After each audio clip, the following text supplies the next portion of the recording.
add custom point anywhere on the vehicle, but this function can be used in repairing a quarter panel.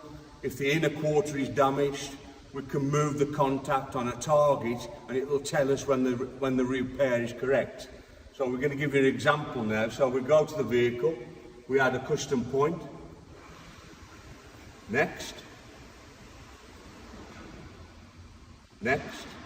We're going to use one touch, which is S1. Next. We're going to measure the point here.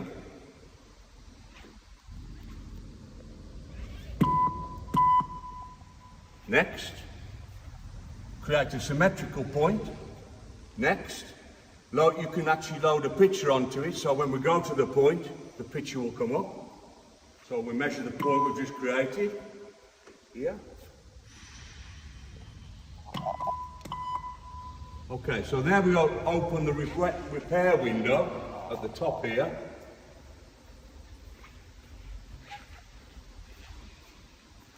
And we're going to press the target on the top.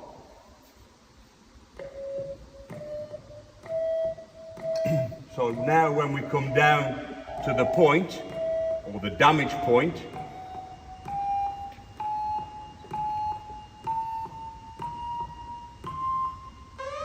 you can see we're on the target. Now this can be used for any damage on the vehicle.